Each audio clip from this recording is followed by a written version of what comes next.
Hi ma'am, my question to you is, you have known the judiciary has conveyed various controversial judgments to the public. So what do you think, in your personal opinion, has the common man lost their trust in the judiciary as seeing the recent controversial judgments? That's a great question. In the early years of independence, there is a myth that, the common people did not go to the legal domain. However, there are really fascinating cases from early India, early democratic India, early independent India, where you have cases of butchers, prostitutes, common people, going to the courts in India and asking for their rights to be protected. So even though they were rejected by, these were people who were often rejected by society, or people who lived in the margins of society, the judiciary became a site for them to really fight for their rights as human beings. And I think, the Supreme Court and the High Courts of India did not disappoint. In several moments, the Supreme Court and the High Court did enable, and protect the rights of the marginalized in society. Over the years after that, particularly with, in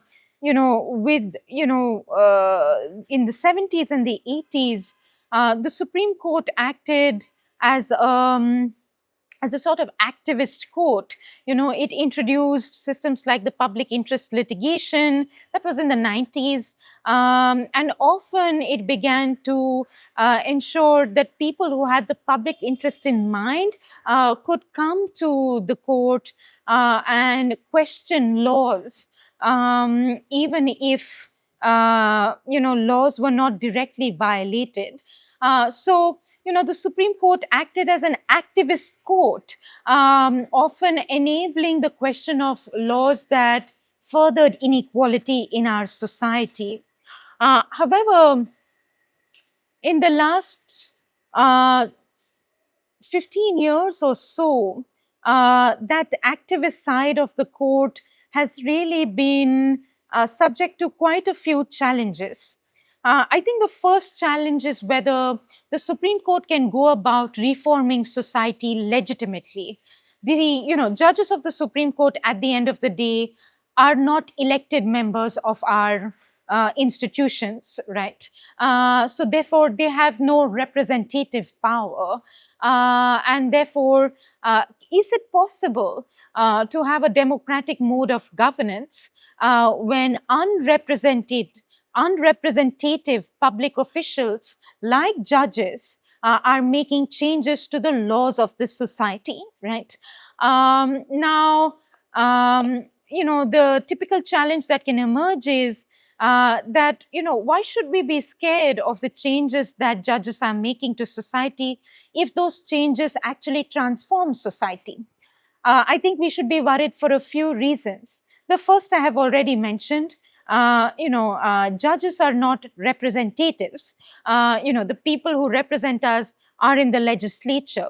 But the second is also, the question is, the second reason why we should be worried about this is because often the judges that we have, even if they don't belong to elite groups, when they initially become part of the judiciary, over time become part of the elite, or at least the political and juridical elite of our society. Can we trust this elite to constantly have the concerns of the non-elite peoples in their mind? So that is the big concern. So even as the judiciary goes about reforming society, can they really reform it in a way that really benefits the people?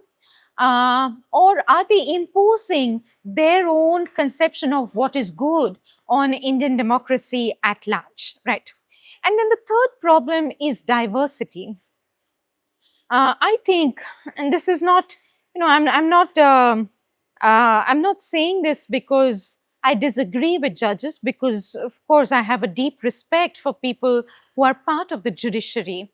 But I think once you begin to think of the law as the grounds of morality, which most of us do these days, particularly in societies that are shaped by legal doctrines. Other forms of morality are flattened, and often other forms of morality are not taken as seriously as the law.